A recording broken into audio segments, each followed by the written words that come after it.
बऱ्याच दिवसानंतर जरांगे पाटील यांची भेट घेण्याची इच्छा होती. आज तो योग आला. ती सदिच्छा भेट होती. त्यांची तब्येत विचारण्याचा करता आम्ही सगळे इथं आलो होतो. काही दिवसापूर्वी ते पश्चिम महाराष्ट्राच्या दौऱ्यावर आले असताना सातारला त्यांना त्रास झाला होता. त्यावेळेला मी कराडला असताना भेटायला जाणार होतो की ते लवकर निघून गेले. त्यावेळेला मी औरंगाबादला जेव्हा येईल तेव्हा निश्चितच सदिच्छा भेट घ्यायला येईन असं मी सांगितलं होतं. आज तो योग आला.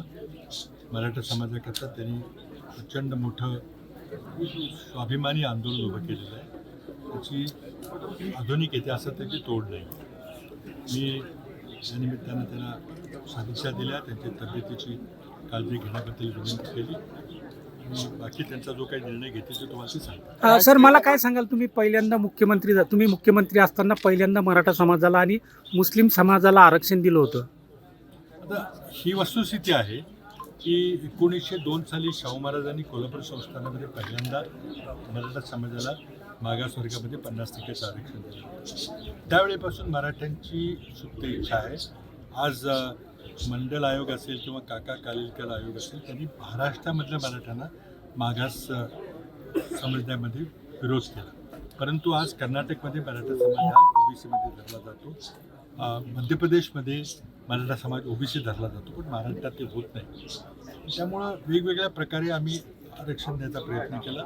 सुरुवातीला लोकांचं मत होतं की तुमचे एवढे मुख्यमंत्री आहेत, एवढे कारखानदार आहेत, तुम्हाला कशाला पाहिजे. पण जेव्हा भूमिहीन शेतमजूर असेल किंवा अल्पभूधारक शेतकरी असेल, त्याची परिस्थिती पाहिजे.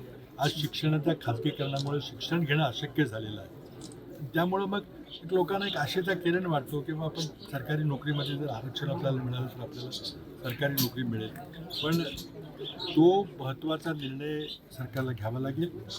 आणि हा सगळा विचार करून मी मुख्यमंत्री असताना 2010 ते 2014च्या कालखंडामध्ये आम्ही जी तांत्रिक अडचण होती त्या अडचणीवर मार्ग काढून आम्ही जुलै 2014मध्ये मराठा समाजाला 16% आरक्षण दिलं होतं. कायद्यामध्ये तरतूद आहे की जो राज्यातला मागासवर्गीय आयोग आहे त्या आयोगानं मोजणी केली पाहिजे आणि वस्तुस्थिती शोधली पाहिजे. तर आम्ही जेव्हा तत्कालीन मागासवर्गीय आयोगाचे अध्यक्ष न्यायमूर्ती बापट यांना विनंती केली की आपण ही संख्यात्मक माहिती घ्या आणि सरकारी नोकऱ्यामध्ये शिक्षणामध्ये मराठा समाजाची काय परिस्थिती आहे, तेव्हा त्यांनी ती करण्याला नकार दिला. म्हणजे मराठ्यांना काही आरक्षणाची गरज नाही. आम्ही त्यांना म्हटलं की तुम्ही फक्त संख्यात्मक माहिती घ्या, डेटा गोळा करा. आरक्षण द्यायचं का नाही मंत्रिमंडळाचा निर्णय, तो घेईल निर्णय. त्यांनी ते न केल्यामुळं मग आम्ही मंत्रिमंडळाची उपसमिती नेमली. त्यांनी वर्षभर अभ्यास करून माहिती दिली. माहिती बरोबर आहे, खोटी नाही आहे. आणि त्या माहितीच्या आधारावर आम्ही जुलै 2014मध्ये अध्यादेश काढून आरक्षण दिलं होतं. त्यामुळे मला वाटलं ती योग्य भूमिका होती. आता ते आमचं लगेच सरकार गेलं, पण देवेंद्र फडणवीसांचं सरकारलं त्यांनी ते काही टिकवलं नाही. म्हणून तो लढा चालू आहे.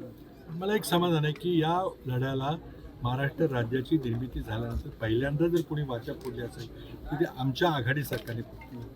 पवारसाहेब होते, बरेच मंडळी होते, आत्ता जे मंत्री तिकडे जाऊन बसले ते पण होते. आम्ही सर्वांनी मिळून तो निर्णय घेतला आणि मुस्लिम धर्मीयांना नव्हे तर मुस्लिम समाजातल्या मागासवर्गीयांना शोधून काढून त्यांना 5% आरक्षण दिलं. मला जे मी त्यावेळेला केलं त्याचं मला समाधान आहे. त्यानंतर परिस्थिती चिघळलेली आहे.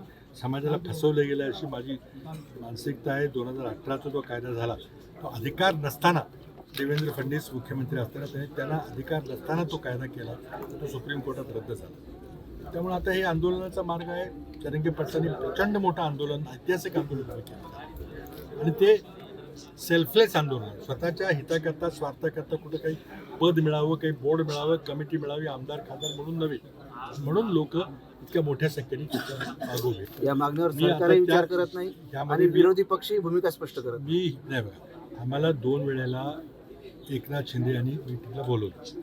त्यावेळेला अशोक चव्हाण होते आमच्याबरोबर, बाळासाहेब थोरात होते, नाना पटोले होते. ते गेले. आम्ही आमची भूमिका स्पष्टपणे मांडली. नुसतं मीटिंगचं जर गाठगाठ करणं असलं तर आम्ही आमची भूमिका मांडली. आता सरकार म्हणून तुम्ही निर्णय घ्या. आम्ही तुम्हाला पाठिंबा द्यायचा निर्णय घेतला. आम्हाला मराठा समाजाला आरक्षण द्या अशी मागणी आहे. चर्चा नका करू, मागणी मान्य करा. हे तुम्ही वाशीला जे त्यांना आश्वासन दिलं ज्यामुळं त्यांचं समाधान झालं, गुलाल उडाला. तुम्ही टी व्हीला सांगितलं की आमचा प्रश्न मिटला, काय आश्वासन दिलं आम्हाला सांगितलं नाही तुम्ही. जे आश्वासन दिले ते तुम्ही पूर्ण केलं नाही म्हणून त्यांनी पुन्हा आरक्षणावर बसले, पुन्हा उपोषणावर बसलेले. म्हणून ही भेट फक्त त्यांची तब्येतची विचारपूस करण्याकरता होते. मी राजकारण बिलकुल चर्चा केली नाही. मध्ये कोणतीही चर्चा झाली नाही राजकारणात. तर त्यांनी काही त्यांची मतं व्यक्त केली, पण आमच्या दृष्टीने ही सदिच्छा भेट. भविष्यात काही राहुल गांधी आणि जरांगे पाटलामध्ये भेट होणार आहे अशी काही चर्चा झाली? अशी काही चर्चा झाली? ताई आमच्या वर्किंग कमिटीच्या सदस्य आहेत, त्या नेते आहेत आमच्या. काही चर्चा झाली आहे का अशी? अशी काही चर्चा झाली नाही.